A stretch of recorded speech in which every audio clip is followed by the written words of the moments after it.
Welcome back to our YouTube channel Power Plant Gyani. Today we discuss about a very important related to boiler first class examinations.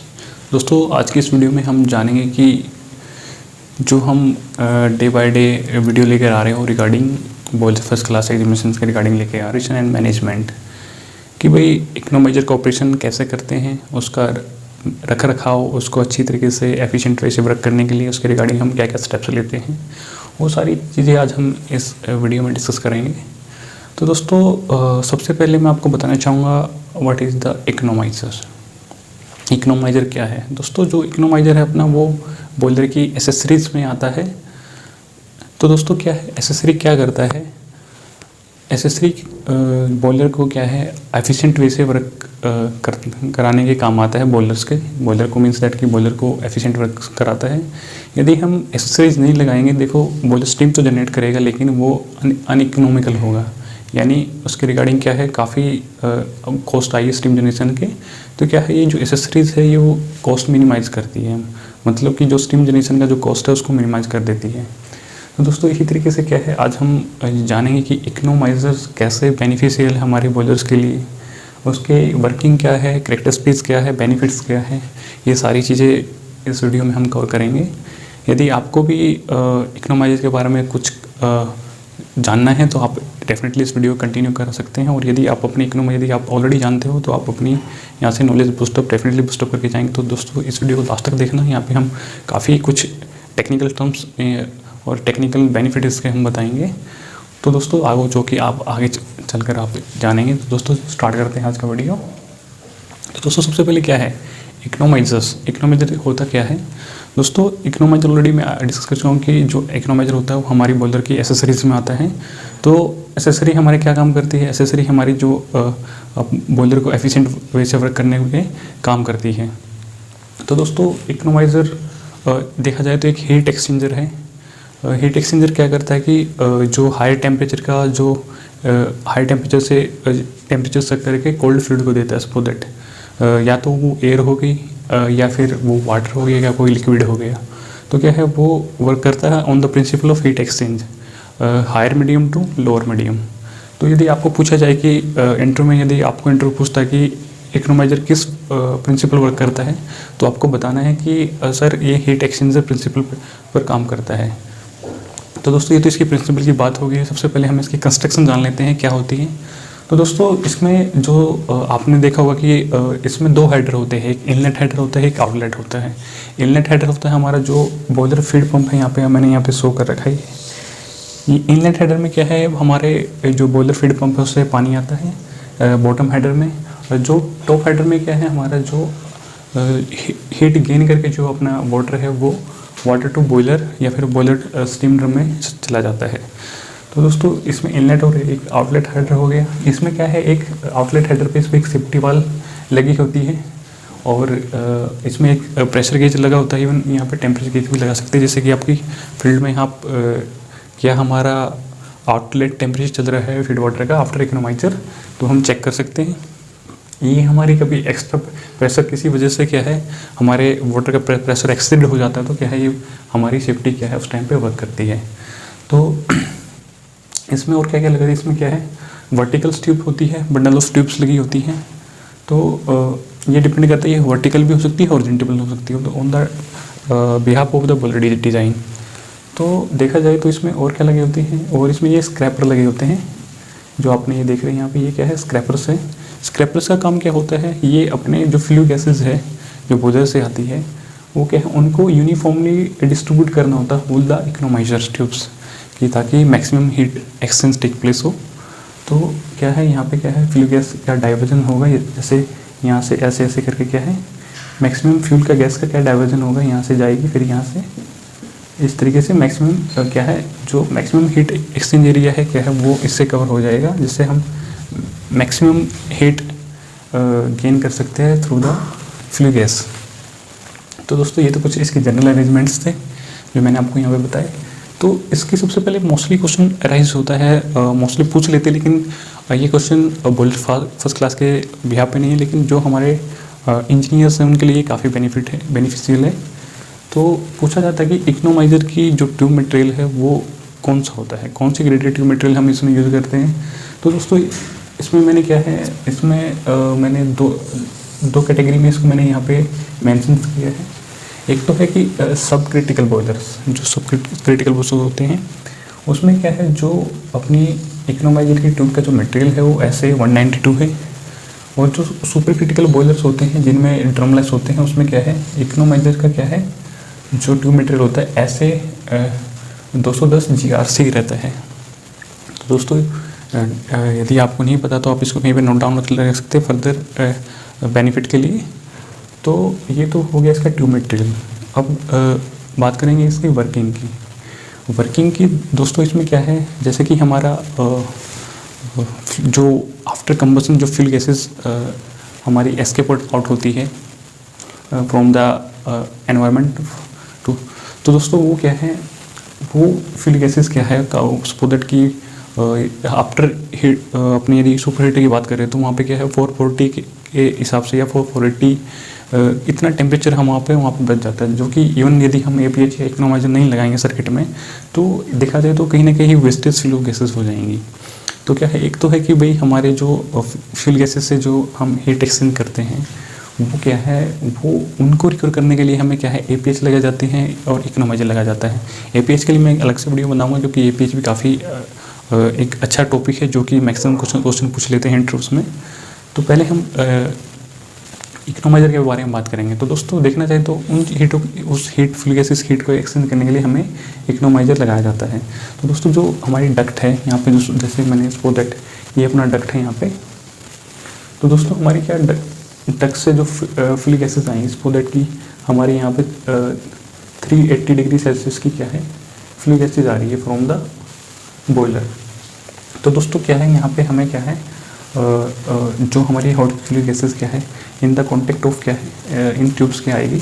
इसमें क्या है, हमारा जो feed water है suppose that जो हमारा feed water है suppose that वो 90 डिग्री सेल्सियस का है जो कि रेडिएटर से आ रहा है, और इधर से क्या है 380 डिग्री का अपना क्या है फ्यूल गैसेस आ रहा है। तो सपोज दैट कि जैसे ही हमारा इनमें क्या है जो हमारा 90 डिग्री सेल्सियस का जो वाटर है वो इन ट्यूब्स के अंदर क्या है सर्कुलेट हो रहा है, मीन्स दैट कि ट्रांसफ़र हो रहा है। तो जैसे ही ये 380 डिग्री की ये मान लेते हैं 380 डिग्री सेल्सियस की जो है, और ये क्या है 90 डिग्री। तो दोस्तों जैसे ही ये 380 की फ्यूल गैसेस 90 डिग्री के कॉन्टेक्ट में आएगी तो क्या है, जैसे मैंने आपको बताया कि इसका प्रिंसिपल क्या है, इसका प्रिंसिपल है heat exchange from the hot high temperature to lower temperature. तो क्या है यहाँ पे कुछ जो ये कम टेम्परेचर फ्लूइड है क्या है, ये फ्यूल गैसेस से ये क्या हीट एक्सचेंज कर लेगा। तो क्या है दोस्तों, जो हमारे आउटलेट में सपोज दैट की यहाँ पे अपना 220 डिग्री सेल्सियस का जो वाटर है वो यहाँ से हमने वो कर लिया। तो देखा जाए तो मान लेते कि 170 डिग्री के 160 डिग्री के सेल्सियस हमने यहाँ से गेन कर लिया। तो दोस्तों यदि देख लो कि हमने हमारा 98 डिग्री सेल्सियस सपोज दैट ये हर एक बॉयलर के लिए डिफरेंट हो सकता है, लेकिन हमने क्या है किया है कि भाई देखा जाए तो हमने इतने सारा या लगभग 160 डिग्री किया है यहाँ से हमने गेन कर लिया। तो यदि हम इकोनोमाइजर नहीं सेटअप करेंगे बॉयलर्स के अंदर तो क्या है, ये जो हमारा जो हमारे 380 डिग्री सेल्सियस की जो फ्यूल गैसेस है वो एक तरीके से वेस्टेज जाएंगी, तो जिससे कि हमारे जो अनइकोनॉमिकल ऑपरेशन होगा बॉयलर का। तो देखा जाए तो अभी यहाँ पे कुछ टर्म ऐड करता हूँ, जैसे कि है सेंसिबल हीट। तो दोस्तों जो हम यहाँ पे जो हीट देते हैं बॉयलर फीड वाटर का थ्रू द फ्यूल गैसेस, वो क्या है, वो सेंसिबल हीट देते हैं। तो दोस्तों सेंसिबल हीट होता क्या है, तो सेंसिबल हीट में क्योंकि कई बार क्या है इंटरव्यू पूछ लेता है, और इवन हमारे अपने इंजीनियर से भी पूछ लेता है, जो हमारे बॉयलर फर्स्ट क्लास उनसे भी पूछ लेता है। मैं यहाँ पे एक सिंपल सी डेफिनेशन बताना चाहूँगा, एक सेंसिबल हीट और एक लेटेंट हीट, क्योंकि काफ़ी कन्फ्यूजन रहती है लोगों को इन दो टर्म्स के अंदर। और देखा जाए तो पूरे अपने बॉयलर्स के अंदर ये सेंसिबल हीट और लेटेंट हीट ही चलती है, तो सो दैट आपको इनके बारे में आपको पता होना चाहिए। तो सबसे पहले बताऊंगा कि जो सेंसिबल हीट क्या होता है, जो कि हमारा फीड वाटर फ्यूल गैसेस से लेकर जाता है। तो दोस्तों सेंसिबल हीट होती है, इसमें क्या है फ्लूइड का जो फेस है वो चेंज नहीं होता। फेस मतलब कि जैसे कि हमारा वाटर है वाटर से क्या स्टीम बन गया या फिर वाटर से आइस बन गया, तो क्या है वो क्या है फेस है उनका। तो क्या है इसमें सेंसिबल हीट में क्या है अपना कांस्टेंट प्रेशर पे क्या है अपना टेम्परेचर गेन करता है फ्लूइड। जैसे कि अपने यहाँ पे मस्ट दैट कि हमारा BFP discharge pressure 65 kg centimetre है, लेकिन देखा जाए तो क्या है अपने होल सर्किट में 65 kg सेंटीमीटर ही प्रेशर रहेगा। लेकिन क्या है यहाँ पे क्या होगा, इसने हीट गेन किया 160 डिग्री सेल्सियस का हीट गेन किया। देखा जाए तो अभी क्या है कांस्टेंट प्रेशर हो गया अपना, लेकिन क्या है हीट गेन हो गया। तो क्या है ये हीट कौन सी होगी, सेंसिबल हीट। सेंसिबल हीट मतलब कि भाई अपने कांस्टेंट प्रेशर पे टेम्परेचर गेन होना, लेकिन फ्लूइड का फेस चेंज नहीं होगा। ये एक बिल्कुल सिंपल सा डेफिनेशन है इसका, बिल्कुल याद रखने के लिए काफ़ी बेनिफिशियल है। अब है next latent heat. Latent heat में क्या होगा कि भाई फेस तो चेंज हो जाएगा, लेकिन टेम्परेचर और प्रेशर कांस्टेंट रहेंगे। जैसे कि अपना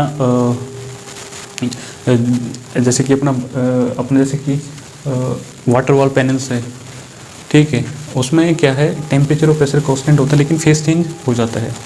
तो क्या देखा जाए तो ये अपना लेटेंट हीट हो गया कि भाई अपना इसमें जो टेम्परेचर है और जो प्रेशर है वो कांस्टेंट रहेगा, लेकिन फेस विल बी चेंज। तो देखा जाए तो आई थिंक आपको सेंसिबल और लेटेंट हीट में डिफरेंस पता लग गया होगा कि what are the basic difference between the sensible heat and the latent heat. तो ये तो एक बात थी। अभी इसकी एडवांटेजेस क्या है, यदि हम इसको नहीं लगाएंगे तो बॉयलर्स पे क्या ड्रॉबैक्स होंगे। दोस्तों देखा जाए तो इसको यदि हम नहीं लगाएंगे तो दोस्तों बॉयलर स्टीम जनरेट करेगा, डेफिनेटली जनरेट करेगा। काफ़ी बार ये क्वेश्चन पूछ लिया था कि क्या हम इकोनोमाइजर नहीं लगाएंगे तो क्या बॉयलर स्टीम पे यानी बॉयलर पे क्या इफेक्ट पड़ेगा। दोस्तों जो बॉयलर पे इफेक्ट पड़ने वाला है वो क्या है, जैसे कि अपना जो ये टेम्परेचर है जो इसने ये 160 गेन किया, तो ये गेन नहीं हो पाएगा। यदि ये गेन नहीं हो पाएगा तो क्या है हमारे क्या क्या इस पर इफेक्ट पड़ेगा, तो मैं आपको यहाँ पे बताता हूँ क्या क्या इफेक्ट पड़ने वाला है। एक तो सबसे पहले है कि भाई फ्यूल कंजप्शन।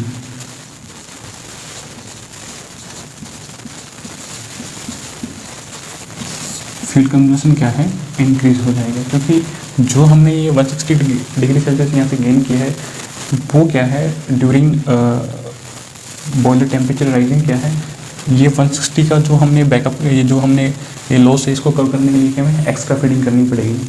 तो दोस्तों हमारी एक्स्ट्रा फीडिंग करनी पड़ेगी तो क्या है हमारे फ्यूल कंजप्शन इंक्रीज हो जाएगा, डेफिनेटली फ्यूल कंजप्शन इंक्रीज होगा। तो दोस्तों क्या है नेक्स्ट पॉइंट है हीट लोड। दोस्तों यदि हम फ्यूल कंजप्शन रेज करेंगे तो फर्नेस टेम्परेचर श्योरली से है बूस्टअप होगा। यदि बूस्टअप होगा तो क्या है हीट लोड कंसनट्रेशन क्या है हाई होगी बॉयलर साइड में। इवन हायर होगी तो क्या है उसमें जो उसकी लाइफ स्पैन है वो रिड्यूस हो जाएगी, उसका जो एक जीवन काल है वो क्या है कम हो जाएगा। तो क्या है हीट लोड ये क्या है हीट लोड इस पर इंक्रीज हो जाएगा। और इसमें क्या है जो वियर एंड टियर है और जो थर्मल स्ट्रेस है वो क्या है इंक्रीज हो जाएगा यदि हम जो अपने इकोनोमाइजर है यदि हम बॉयलर्स के अंदर नहीं लगाएंगे तो। और देखा जाए तो जो अपना ऑपरेटिंग कॉस्ट है वो भी हाई हो जाएगी उसमें। सपोज दैट कि जैसे कि अपनी फ्यूल कंजप्शन बढ़ेगा तो सोली सी बात है जो फ्यूल कॉस्ट है वो इंक्रीज हो जाएगी। फीड वाटर उसमें क्या है ज़्यादा लगेगा, तो उसमें क्या है उसके में केमिकल कॉस्ट देखा जाए तो काफ़ी अनइकोनॉमिकल ऑपरेशन हो जाएगा यदि हम अपना बॉयलर के अंदर हम अपना फीड ये इकोनोमाइजर नहीं सेटअप करेंगे। तो नेक्स्ट है कि इसकी लगाने से क्या क्या एडवांटेजेस आती हैं, इसके एडवांटेजेस के बारे में बात करेंगे। तो दोस्तों यदि हम यहाँ पे एज पर कैलकुलेशंस जो बॉयलर डिज़ाइंस होते हैं उनके जो डाटा है उनके हिसाब से मैं आपको यहाँ पे जो डाटा प्रोवाइड करूँगा on the behalf of that उनके बिहाफ पे मैं आपको यहाँ पे करूँगा। दोस्तों ये माना गया है यदि हम फ्यूरिक एसिड से 16 डिग्री टेम्परेचर रिड्यूस कर देते हैं, यदि मान लेते हैं कि 380 डिग्री है उसमें से हम 16 डिग्री रिकवर कर लेंगे तो क्या है हमारा जो बॉयलर एफिशिएंसी है वो 1% इंक्रीज हो जाएगी। और ये भी माना गया है यदि जो हमारा फीड वाटर टेम्परेचर है यदि वो 6 डिग्री यदि हमारा फीड वाटर सपोज दैट कि 98 है, 1 यहाँ पे क्या है 160 हो गया, तो इसमें से यदि 6 डिग्री सेल्सियस है तो उसमें यदि हम इंक्रीज़ कर लेंगे फीड वाटर के अंदर तो क्या है हमारी एफिशिएंसी 1% क्या है इंक्रीज हो जाएगी। और देखा जाए तो दोस्तों जो क्योंकि हमने इकोनोमाइजर सेटअप किया है तो क्या है उसमें यदि हम टेम्परेचर गेन करेंगे तो दोस्तों जो वाटर टेम्परेचर गेन करके जाएगा उसमें कुछ हमने फ्यूल सेविंग तो की होगी डेफिनेटली। तो दोस्तों यदि हमने वहाँ पे जो फ्यूल सेविंग की है, यदि फ्यूल सेविंग की बात करें, यदि अपना फीड वाटर 10 डिग्री जो अपना फीड वाटर है वो अपना 10 डिग्री सेल्सियस यदि टेम्परेचर गेन करता है तो दोस्तों हम 4 to 5% फ्यूल सेविंग कर लेते हैं। तो जो दोस्तों यदि आपको कैलकुलेशन करनी है तो आपकी जो 24 आवर्स का फ्यूल कंजप्शन है उसका 4 to 5% निकाल के अब जो आपके पर केजी के हिसाब से जो कॉस्ट होती है बॉयलर फ्यूल की, तो आप उससे पता लगा सकते हो कि आप कितना सेव करते हो कि यदि हम इकोनोमाइजर सेटअप कर देते हैं तो बॉयलर के अंदर। तो दोस्तों और अभी आती है इसके बाद कि इसके रख रखाव की, यदि इसका रख रखाव करेंगे तो इसके लिए हमें क्या क्या चीज़ें करनी पड़ेगी ड्यूरिंग ऑपरेशन। दोस्तों एक चीज़ मैं आपको यहाँ पे यहाँ पे फोकस करना चाहूँगा, क्योंकि देखो हम जनरल अरेंजमेंट्स करते हैं, यदि जनरल वर्किंग करते हैं तो क्या है डेली जैसे हमारा बॉयलर शट डाउन होते हैं इंस्पेक्ट करते हैं हम इकोनोमाइजर को कि कहीं से कोई लीकेज तो नहीं है कहीं से, क्योंकि यहाँ पे एक लीकेज का सबसे बड़ा रीज़न है acid due point. Acid due point मैं आपको बताता हूँ कि भाई जो फ्यूल गैसेस के अंदर जो सल्फ़र गैसेस होती हैं तो क्या है वो क्या है 140 डिग्री सेल्सियस से नीचे क्या है कंडेंसेट होना स्टार्ट हो जाती है। जो सल्फ्यूरस एसिड है वो सल्फ्यूरिक एसिड में कन्वर्ट हो जाता है, क्योंकि आपको पता है सल्फ्यूरिक एसिड क्या है कोरोसिव इन नेचर होता है, यानी एक एसिड फॉर्मेशन हो जाता है जो कि अपनी इकोनोमाइजर की ट्यूब से वहाँ पे रस्टिंग तो करते हैं, रस्टिंग के साथ क्या है उनकी जो मटेरियल थिकनेस है उसको भी रिड्यूस कर देता है। तो ये सबसे काफ़ी इंपॉर्टेंट पॉइंट है ये देखा जाए तो in the behalf of operations, ये आपको भी काफ़ी कंसिडर रखना चाहिए जब आप ऑपरेशन करते हो।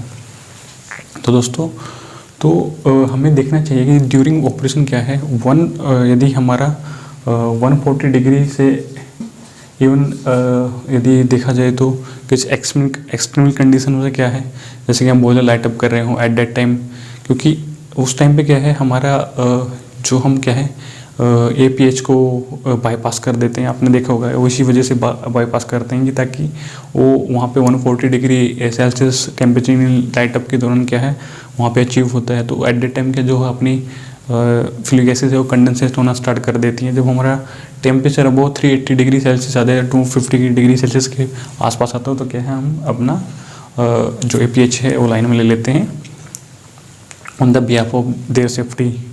तो दोस्तों देखा जाए तो इसकी एक तो हमें इंस्पेक्शन करना है कि कोई लीकेज तो नहीं है, और देखना है कि इसके जो देखा जाए तो फायर साइड आपको देखना है कि कितनी स्केलिंग है। यदि स्केलिंग है तो उसका आपको पर्टिकुलर एक प्लान बना के रखना है कि किस तरीके से क्लीन करना है, एसिडिक क्लीन करनी है या फिर एयर क्लीनिंग करनी है, वायर बुशिंग क्लीनिंग करनी है।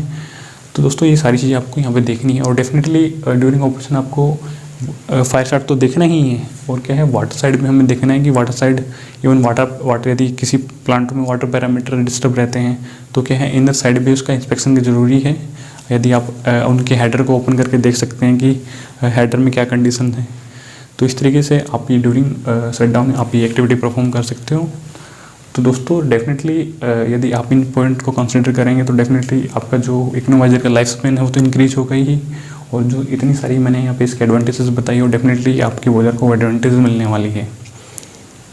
तो दोस्तों इस वीडियो को एंड यहीं पे करेंगे क्योंकि काफ़ी लेंथी हो गया है ये वीडियो। तो इसी तरीके से यदि मैं और भी इसमें काफ़ी चीज़ें हैं यदि मैं एक्सप्लेन करना चाहूँ तो मैं नेक्स्ट वीडियो में लेके आऊँगा, क्योंकि इसमें क्या है कोल्ड एंड एरोजन्स, क्योंकि जो कि एसिडिक ड्यू पॉइंट से ही होता है वो भी काफ़ी एक इम्पोर्टेंट फैक्टर है। वो फर्दर कभी मैं इस वीडियो में नेक्स्ट वीडियो में या फिर आने वाली अपकमिंग वीडियोस में इसके बारे में डिस्कस करूँगा। दोस्तों इस वीडियो को यहीं पे एंड करेंगे, और आपसे एक रिक्वेस्ट करना चाहूँगा इस वीडियो को एंड करने से पहले यदि आप इस चैनल पर नए हो तो please don't forget to subscribe this channel, क्योंकि इस चैनल को आपको सब्सक्राइब कर लेना चाहिए, क्योंकि इस चैनल पर मैं पावर एंड ऑपरेशनल मेंटेनेंस से लेकर काफ़ी टेक्निकल वीडियो बनाता रहता हूँ, जो कि आने वाले आपके करियर ग्रोथ के लिए काफ़ी हेल्पफुल होते हैं। तो दोस्तों आज के लिए इतना ही काफ़ी, फिर मिलेंगे अच्छे टेक्निकल वीडियो के साथ। तब तक के लिए जय हिंद, जय भारत, स्वस्थ रहिए, सुरक्षित रहिए। For watching this video don't forget to subscribe this channels, क्योंकि इस चैनल्स को आपको सब्सक्राइब कर लेना चाहिए, क्योंकि इस चैनल पर मैं पावर प्लांट ऑपरेशनल मेंटेनेंस से लेकर वीडियो बनाता रहता हूं, जो कि आपके आने वाले करियर ग्रोथ के लिए काफ़ी हेल्पफुल हो। यदि आपने अभी तक सब्सक्राइब नहीं किया तो प्लीज़ नीचे सब्सक्राइब बटन पर क्लिक करके इसको सब्सक्राइब कर लीजिए और बेल नोटिफिकेशन को दबाना